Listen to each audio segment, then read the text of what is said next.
뉴스에 시작합니다. 김윤수입니다. 장마는 아직 끝나지 않았습니다. 현재 서해안을 중심으로 강한 비가 내리고 있습니다. 광주와 전남에 모레까지 최대 150mm가 넘는 많은 비가 쏟아질 전망입니다. 이 지역들은 지난주 연이어 내린 폭우로 지반이 크게 약해져 있는 상황이라 침수나 범람, 산사태 같은 피해가 우려됩니다. 오늘의 첫 소식, 홍진우 기자가 보도합니다.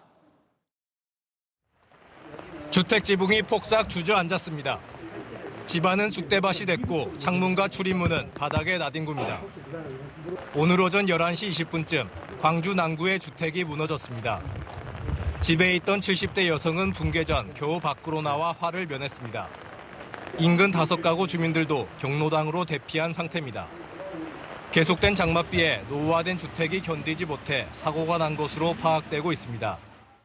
배불림 현상이 있는 부분에 대해서는 철거 안 하면 위험이 있어서 그것을 우선적으로 철거하고. 잠시 소강 상태를 보였던 장맛비는 다시 굵어지고 있습니다. 남북으로 길게 자리 잡은 강한 비구름은 서쪽 해안을 시작으로 강한 비를 뿌릴 전망입니다. 충청과 호남 등의 호우특보가 발령됐으며 모레까지 광주와 전남에 150mm 이상, 충청은 최고 120mm 이상의 많은 비가 내릴 것으로 예보됐습니다. 기상청은 내일 새벽 경기 남부와 충청권, 내일 오전은 전라권에 집중호우가, 특히 충남과 전라 해안을 중심으로 시간당 30에서 60mm에 달하는 비가 쏟아질 것으로 보입니다. 짧은 시간 좁은 지역에 많은 비가 내리고 있어 산사태, 지하도 침수 등에 대한 철저한 대비가 필요합니다. 중대본은 호우 대응 비상 단계를 1단계에서 2단계로 격상했으며 산림청은 서울과 강원 등 8개 시도의 산사태 위기 경보를 심각 단계로 상향했습니다. 채널A 뉴스 홍진우입니다. 서울과 수도권도 어젯밤부터 많은 비가 내리면서 긴장을 늦추지 못하고 있는 상태입니다. 일부 도로가 물에 잠기고 싱크홀이 생기는 등 비 피해가 잇따랐습니다. 서울 중랑천에 나가 있는 취재 기자 연결하겠습니다. 장호림 기자, 중랑천 일대 상황은 어떻습니까? 네, 이곳 중랑천은 어젯밤 내린 비로 수위가 높아지면서 오늘 오전부터 산책로 통행이 금지됐었는데요. 오후 들어 비가 그치면서 통행 금지는 해제됐지만 여전히 토사가 섞인 물이 세차게 흐르고 있습니다. 수도권 곳곳에서 비 피해도 잇따랐습니다. 경기 포천시에서는 도로의 지름 30cm 크기로 싱크홀이 발생해 도로가 통제됐고, 인천 강화군에서는 강풍으로 전신주가 쓰러지는 사고도 있었습니다. 14명의 목숨을 앗아간 오송 지하차도 참사 이후 지하차도 안전에 대한 우려도 커지고 있는데요. 실제 인천 부평구에서는 오늘 오전 굴다리에 빗물이 발목까지 차올라 교통이 통제됐고 배수 작업 끝에 1시간여 만에 통행이 재개됐습니다. 서울시도 지하차도 침수 사고 예방에 총력을 기울이고 있는데요. 어젯밤 9시 1단계 비상근무 시작과 함께 침수 위험이 있는 지하차도 103곳에 직원을 보내 직접 현장 점검을 진행했습니다. 경기 남부를 제외한 수도권에는 오후 3시 호우주의보가 해제됐고 아직까지 잠수교를 비롯해 서울 시내 교통 통제 구간은 없습니다. 다만 서울은 모레까지 20에서 60mm, 특히 경기 남부 등 일부 지역에는 80mm 이상의 비가 더 내릴 것으로 예보돼 비 피해가 없도록 유의하셔야겠습니다. 지금까지 서울 중랑천에서 채널A 뉴스 장호림이었습니다. 수해 현장에서 실종자 수색 작업 중 숨진 고 최수근 상병 소속 부대가 장기 포상 휴가로 장병들에게 무리한 수색을 독려했다는 의혹이 제기됐습니다. 이 부대는 포상 휴가를 약속한 사실은 인정하면서도 휴가를 당근으로 제시하면서 장병들을 물속으로 내몰진 않았다는 입장입니다. 김정근 기자입니다. 지난 19일 고 최수근 상병이 급류에 휩쓸려 실종된 경북 예천의 내성천. 최 상병은 구명조끼 등 안전장비도 없이 강변을 수색했습니다. 이번 사고를 계기로 수근이가 사랑했던 해병대에서 철저한 원인 규명을 통해 다시는 이같이 비통한 일들이 발생하지 않도록. 위험을 무릅쓰고 수색작전에 투입했다는 비난을 받고 있는 해병대가 당시 14박 15일 포상 휴가로 장병들을 독려했다는 주장이 나왔습니다. 예천에 투입된 해병대는 수색 첫날인 18일부터 실종자를 발견했습니다. 이에 대해 부대 관계자는 채널A와의 통화에서 시신을 수습한 장병에게 장기 포상 휴가를 준 건 맞다면서도 포상 휴가를 내걸고 수색을 독려한 적은 없다고 반박했습니다. 또 물 밖에서 수색하는 게 부대 원칙이었다며 장병들이 물에 들어가게 된 경위도 파악 중이라고 답했습니다. 그러나 최상병이 숨진 이후 인터넷 커뮤니티에선 상급 부대에 무리한 지시가 있었다는 제보글이 잇따르고 있습니다. 자신을 해병대 현역 중사라고 밝힌 제보자는 당시 포병 대대장은 물속 수색은 어렵다며 사단에 보고했지만 사단에서 밀어붙였다는 주장도 펼쳤습니다. 채널A의 질의에 해당 부대 대대장은 언론 취재는 제한된다고 답했습니다. 군 당국은 부대 책임자 등을 상대로 무리한 수색 지시나 독려가 있었는지 등 제기되는 의혹에 대해 수사를 이어갈 계획입니다. 채널A 뉴스 김정근입니다. 채널A는 어제 궁평 제2지하차도가 물에 잠기는 사고가 나기 전 충북경찰청 상황실에서 이 지하차도의 위치까지 특정해서 출동 지시를 내렸다고 보도했습니다. 오늘 경찰이 이 같은 사실을 시인했습니다. 그런데 왜 지시를 내린 이 지하차도가 아닌 1지하차도로 갔는지, 사고 현장에 가지 않고도 출동 완료로 처리를 했는지에 대해서는 황당한 답변을 내놨습니다. 김태영 기자입니다. 궁평 제2지하차도 참사 당일 오전 7시 58분 충북경찰청 112 상황실에 현장 감리단장의 두 번째 신고가 접수됐습니다. 궁평 지하차도가 넘칠 것 같으니 차량 통제가 필요하다는 내용입니다. 신고자가 제1지하차도인지 제2지하차도인지 특정은 안 했지만 당시 상황실 근무자는 미호강과 가까운 제2지하차도로 출동 지시를 내렸습니다. 폴맵이라고 하는 네이버 지도 같은 걸 활용해서 목적지를 찍는데 미호천과 가까운 궁평 2지하차도를 찍는 건 맞습니다. 충북경찰청이 공개한 순찰차 블랙박스 영상에는 오전 8시 8분 경찰이 다른 사고를 처리하고 궁평 제1지하차도에 도착해 차량을 통제합니다. 궁평 제2지하차도와는 직선거리로 230m 정도 떨어진 곳입니다. 출동 지시가 내려진 2지하차도가 아닌 1지하차도에 도착했는데도 흥덕경찰서 상황실은 8시 13분 출동 완료로 처리합니다.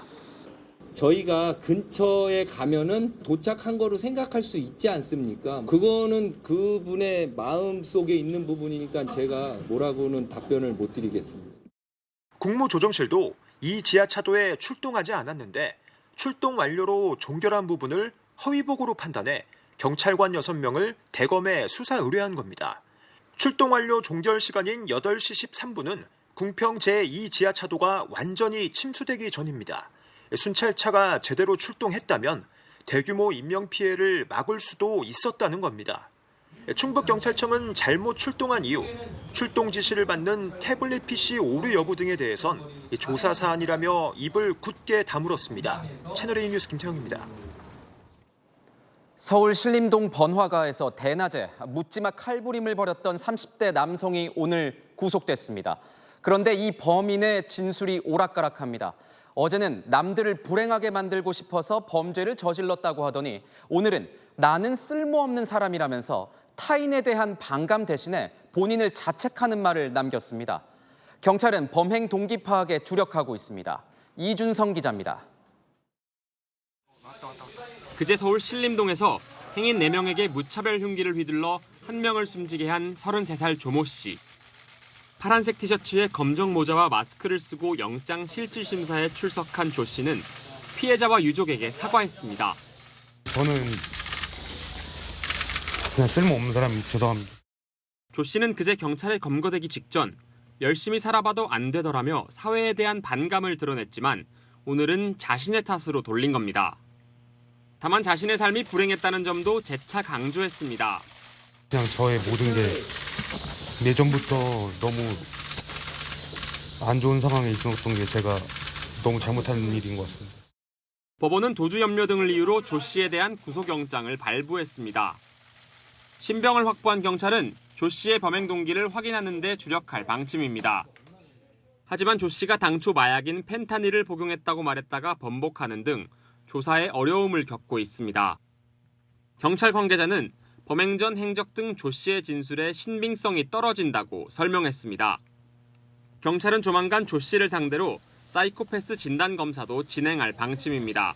채널A 뉴스 이준성입니다. 전국을 공포에 떨게 한 정체불명의 수상한 소포. 지금까지 2,000건이 넘는 신고가 접수됐는데 다행히도 아직까진 독성 물질이 검출되지 않았습니다. 그런데 문제가 된 일부 우편물들의 발신 주소가 3년 전 미국과 캐나다에서 정체불명의 씨앗이 배달돼 논란을 일으켰던 우편물 발송지 주소와 같은 것으로 확인됐습니다. 신선미 기자입니다. 어제 낮 12시 50분쯤 충남 천안의 한 가정집에 의심스러운 국제우편물이 배송됐다는 신고가 접수됐습니다. 확인 결과 가스는 검출되지 않았습니다. 하지만 특이한 점이 있었습니다. 천안에서 신고된 소포를 포함한 일부 우편물의 발송지가 3년 전 캐나다와 미국을 불안에 떨게 했던 씨앗소포 발송지와 같았던 겁니다. 대만 우체국의 특정 사서함을 중간 경유지로 선택한 겁니다. 당시 두 나라에선 주문하지도 않은 씨앗이 배송됐다는 신고가 잇따랐는데 미 농무부는 중국발 브러싱 스캠으로 결론 지었습니다. 쇼핑몰에 입점한 판매자들이 온라인 인지도를 높이기 위해 주문하지 않은 물건을 무작위로 발송한 뒤 가짜 리뷰를 올리는 수법입니다. 오늘 오후 5시까지 전국에 접수된 수상한 소포 신고는 총 2,058건. 경찰청은 지난 20일 울산에서 처음으로 발견된 소포의 최초 발신지를 중국 한 지역으로 특정하고 중국 공안부에 수사 공조를 요청했습니다. 관세청은 21일부터 엑스레이 조사 결과 소포 안에 물건이 없거나 가치가 없는 경우 추가 조사를 진행하고 있습니다. 국내 반입이 되지 않도록 조치함으로써 국민들의 불안이 빠른 시일 내에 해소될 수 있도록. 전문가들은 미확인 소포를 받은 사람들은 과거 이름과 집 주소 같은 개인정보가 유출됐을 가능성이 크다고 보고 있습니다. 채널A 뉴스 신선미입니다. 국회 윤리심사자문위원회가 코인 투기 의혹에 휩싸인 김남국 의원에 대해서 제명을 권고한 데에는 상임위원회 도중 일은 안 하고 수차례 거래를 한 점이 큰 영향을 미쳤습니다. 저희가 취재를 해보니 가상자산을 자진 신고한 다른 10명의 의원들 중 권영세 통일부 장관도 업무 시간에 거래를 한 정황이 포착됐습니다. 권 장관은 사전에 예약을 걸어둔 거래가 이후에 체결된 것일 뿐 업무 중 거래가 아니라고 해명했습니다. 유준 기자의 단독 보도입니다. 국회 윤리심사자문위원회는 가상자산을 자진 신고한 의원 11명 가운데 최소 5명에게 이해충돌 소지가 있다고 밝혔습니다. 그런 분들도 좀 있는 것 같아서 가지고 별도로 그거는 저 의장님이나 또 소속 정당에 통보를 할 겁니다. 자문위는 권영세 통일부 장관의 거래 횟수가 가장 많은 것으로 파악했는데 지난 3년여간 500회 이상이고 업무 시간 중 거래도 있었던 것으로 보고 있습니다.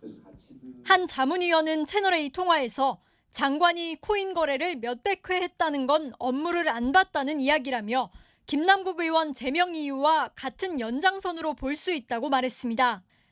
권 장관은 즉각 반박했습니다. 권 장관은 채널A에 장관 재임 기간 중 업무 시간에 거래한 적 없다며 업무 시간 이전에 걸어둔 거래가 이후 체결된 것일 뿐이라고 했습니다. 2억 6천여만 원으로 100회 이상 코인 거래를 한 것으로 알려진 김홍걸 의원도 해명에 나섰습니다. 김 의원은 17억 원에 달하는 상속세 충당을 위해 투자를 시작했다며 신고 의무가 없음에도 성실히 신고한 소수 국회의원만 해명해야 할 입장이 됐다고 불쾌감을 드러냈습니다. 자문위는 이번 주 중 의원들의 동의를 거쳐 코인 보유 신고 내용을 공개할 계획입니다. 채널A 뉴스 유주은입니다. 국민의힘은 자칫 제2의 김남국 사태로 번질까 미리 선긋기에 나서는 모습입니다.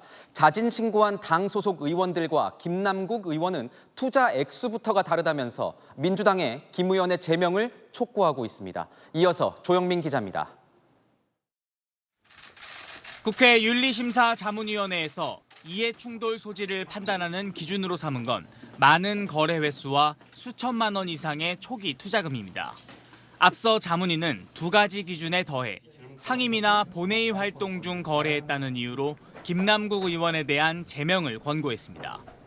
김 의원에서 시작된 가상자산 논란이 권영세 장관 등 자진 신고한 의원으로 번지기 시작하자 국민의힘은 자당 의원과 김 의원은 입장이 다르다고 강조했습니다. 당 관계자는 투자 정보를 취득한 것도 아니고 돈의 규모도 다르다고 설명했습니다. 시급한 건 김남국 의원 제명 처리라며 민주당을 압박하기도 했습니다. 김남국 의원의 제명안 처리가 민주당의 혁신과 양심을 평가하는 잣대가 될 것입니다. 국민의 뜻을 받아 김 의원의 제명을 결론짓기를 촉구합니다. 김 의원 징계안은 윤리특위 이소위에서 논의한 뒤 윤리특위 의결과 본회의 표결을 거쳐 최종 확정됩니다. 국민의힘은 민주당이 이소위 위원장을 맡고 있어서 소위 단계에서 논의를 지연시키거나 징계 수위를 낮출 가능성이 있다고 보고 있습니다.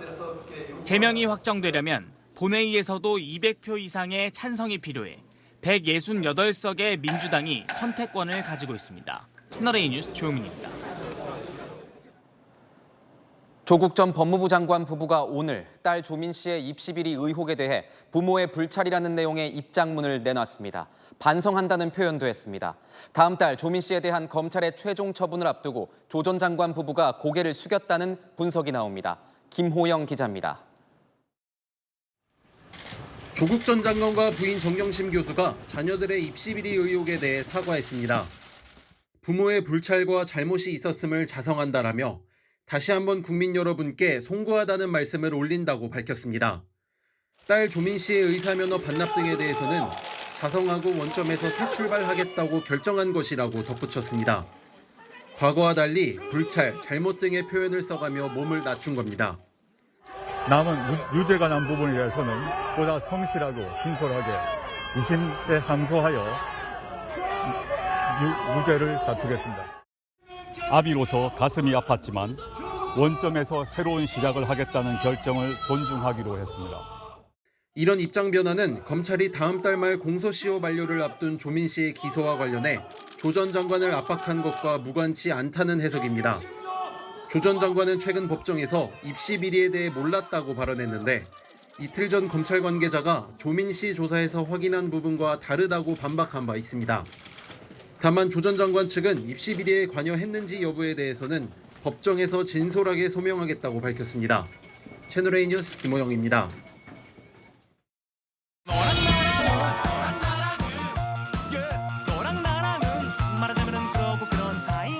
네, 여랑야랑 정치부 안보겸 기자와 함께하겠습니다. 네, 첫 번째 주제 보겠습니다. 돌고 돌아 또 무속. 정치권에선 또 무속 논란이 생겼나 봅니다. 네, 경찰이 풍수 전문가로 알려진 백재권 교수가 대통령 관저 후보지를 다녀간 걸로 파악했다는 소식이 알려지면서부터입니다. 김병준 민주당 의원은 중차대한 국정사안을 풍수지리가의 말을 듣고 결정한다는 건 조선시대나 있을 법한 일이라고 비판했는데요. 국민의힘은 발끈했습니다. 언제까지 무속 프레임으로 발목을 잡을 건지 궁금합니다. 지금 산적한 현안이 많은데 야당 인사들도 만난 적 있는 풍수지리학 전문가를 두고 왜 이러는 겁니까?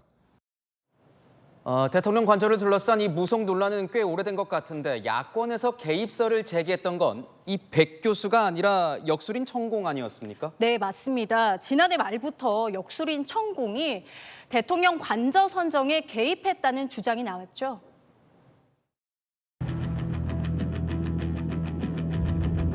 천공이 다녀가고 나서 외교부 장관 공관으로 바뀌었다. 이 선후 관계는 확실하다는 거죠.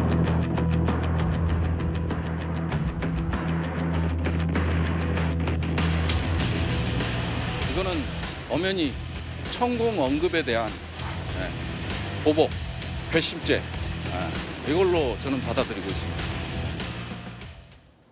경찰이 CCTV를 살펴봤는데 천공을 발견하진 못한 걸로 알려졌습니다.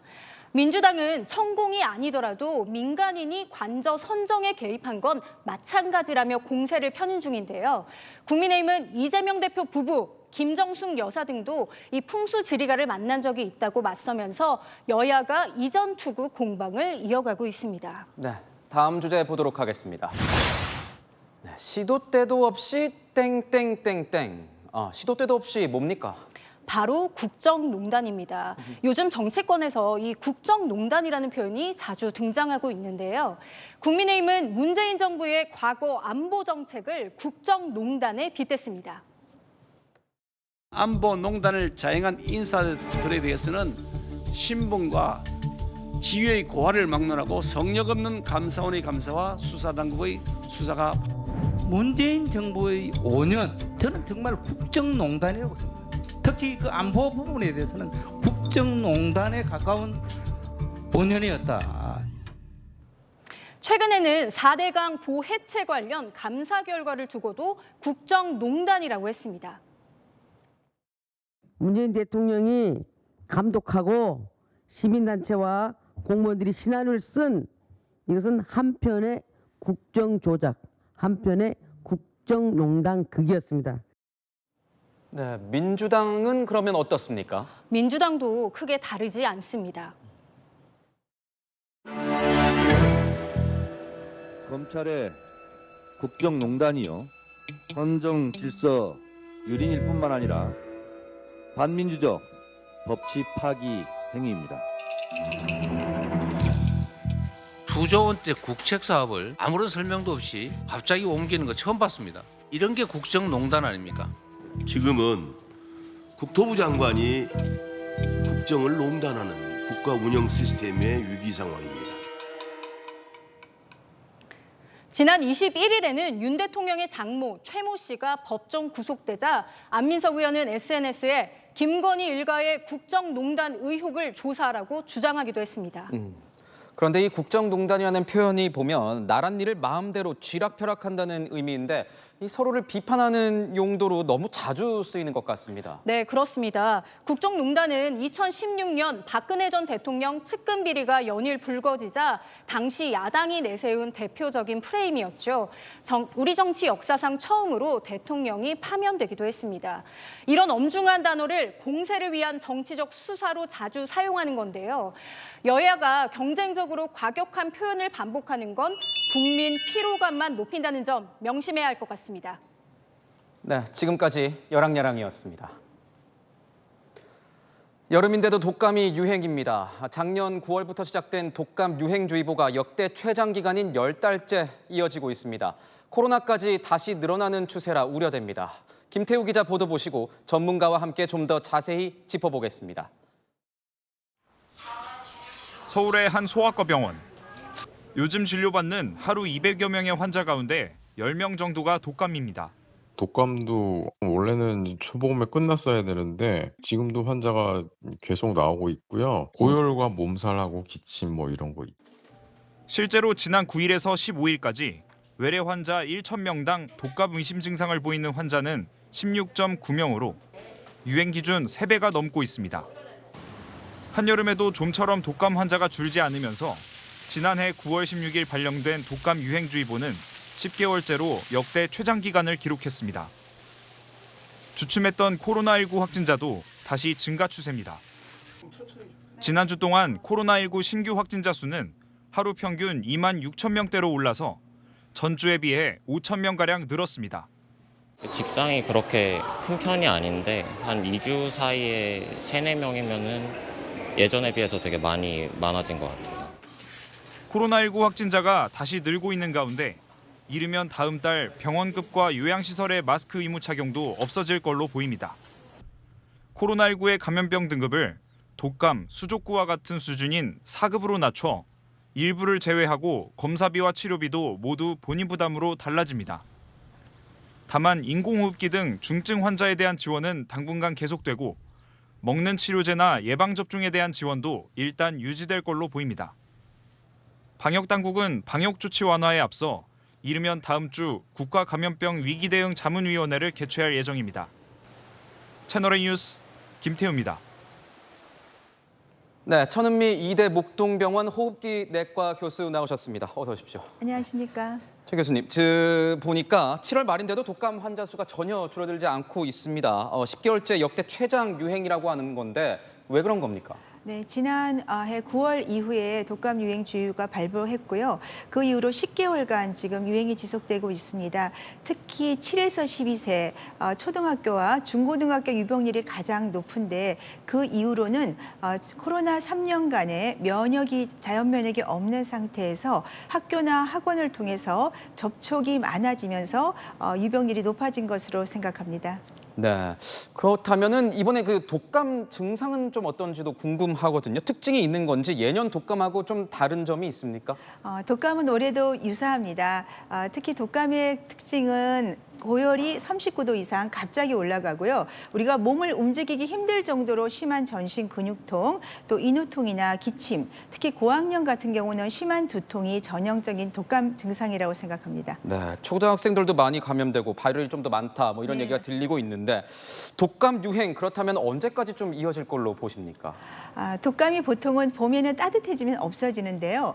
이 면역이 없는 상태에서 마스크 자율화가 되고 또 이제 곧 방학이 되면서 휴가철이 되면 더 증가할 수도 있고 또 9월이 되면 새로운 독감 유행이 시작이 되기 때문에 아무래도 내년 상반기까지는 독감이 코로나와 같이 유행할 것으로 생각합니다. 그렇군요. 방금 말씀 주신 것처럼 주변에 요즘 보니까 코로나 환자들도 굉장히 많아지고 있는 것 같습니다.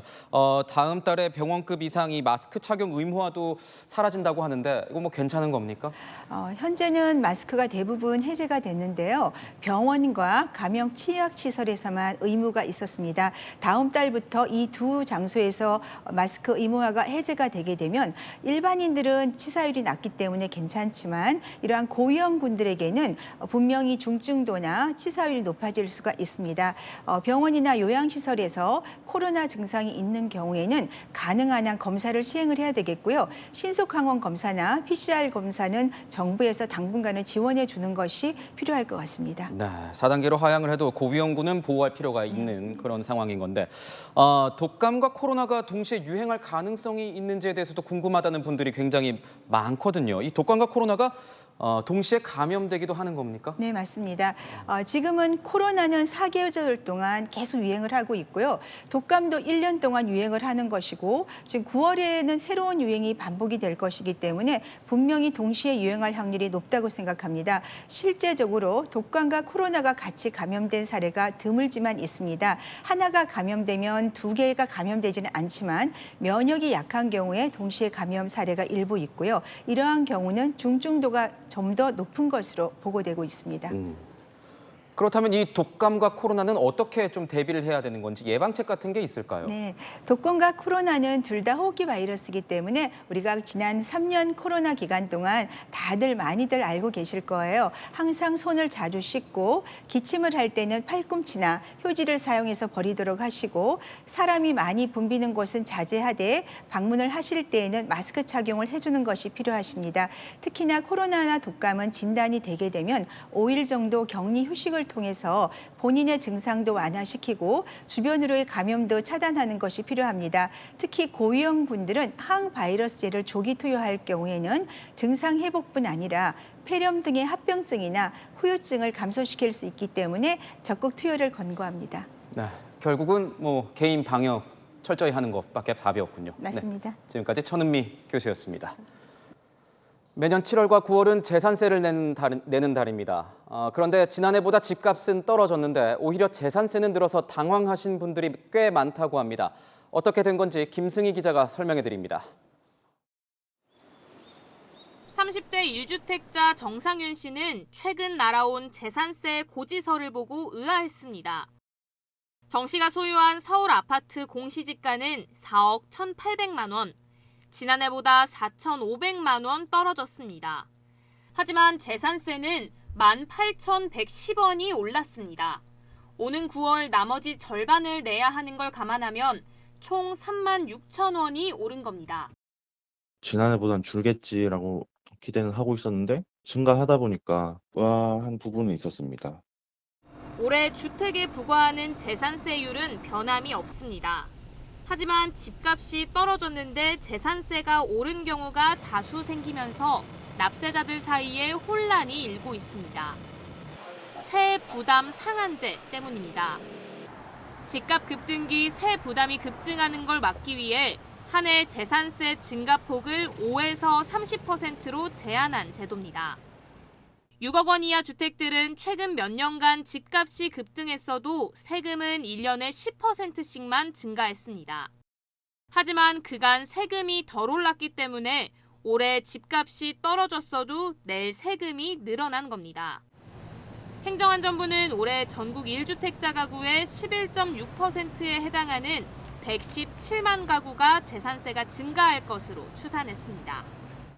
3억에서 6억 구간에 해당하는 주택들이 강남 3구를 제외한 나머지 구들, 그리고 수도권 일부 지역과 지방광역시의 상당수 주택들이 세부담 상한제는 올해를 끝으로 폐지되긴 하지만 남은 재산세가 부과되는 오는 9월에도 혼란을 피해갈 순 없을 전망입니다.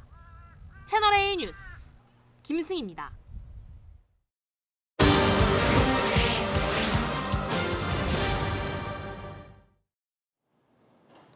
전례 없는 가뭄과 폭염, 물폭탄 같은 이상기후에 전 세계가 몸살을 앓고 있습니다.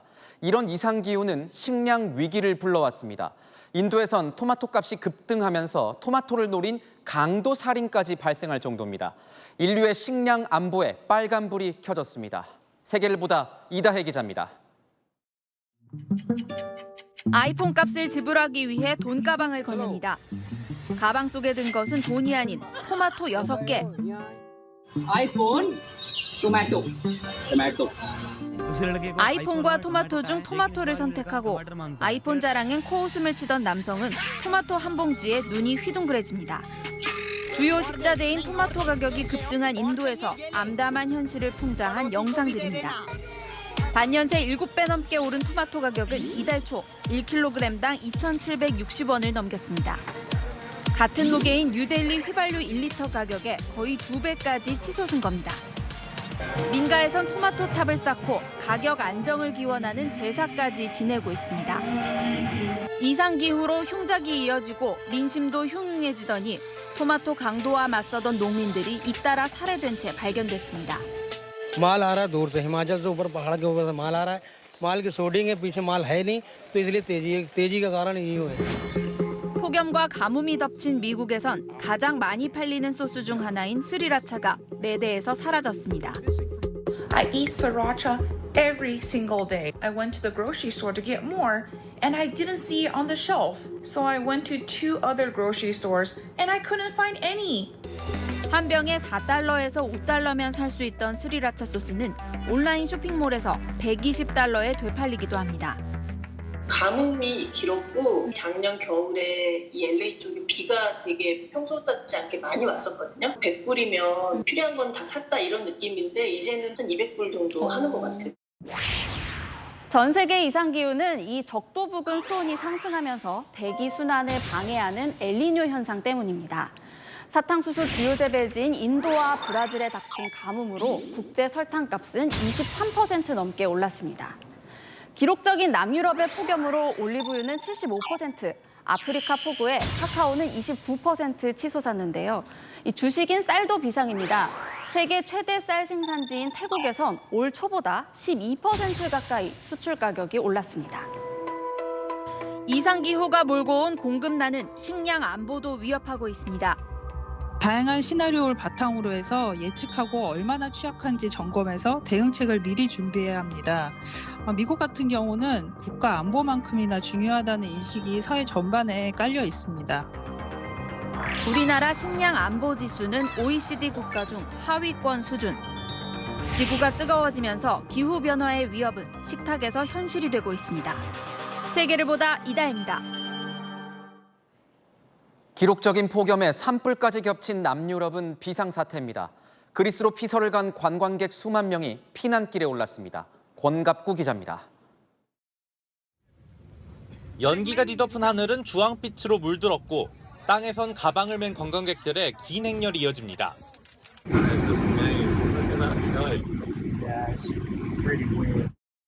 해변에 도착한 관광객들은 섬을 빠져나가기 위해 서둘러 가방을 배 안으로 옮깁니다. 보트 넉 대와 민간 선박 20척까지 투입됐지만 아직 섬을 탈출하지 못한 사람들은 목을 축이며 탑승 순서를 기다립니다.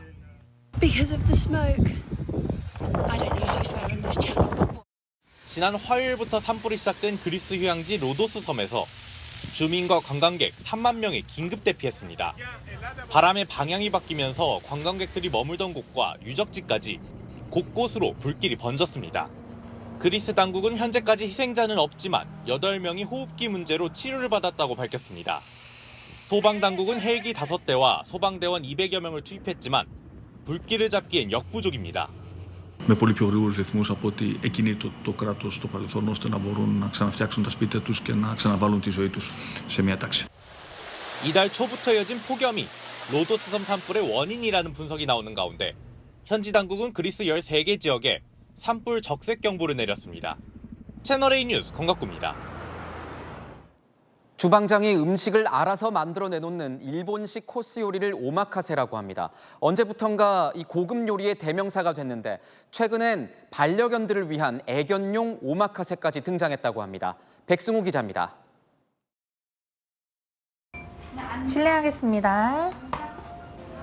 첫 번째 메뉴 선라이즈 데그루로입니다. 서울 강남의 한 애견 카페가 내놓은 반려견용 코스 요리 오마카세 메뉴입니다. 7가지 코스에 알록달록한 보료, 작은 자개밥상에 100만 원이 넘는 명품옷까지 함께 마련돼 있습니다. 데코레이션된 꽃들은 식용 코스로 강아지가 먹어도 안전하지만 기호가 높지는 않아서 제가 옮겨드리도록 할게요. 기다려.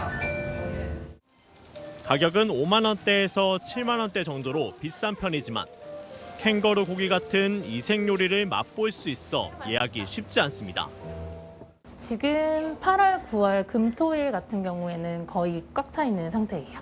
생일이나 견주님들의 생일 때도 올 때가 있고요. 뭐 결혼기념일 이때 오신 날일도 있고.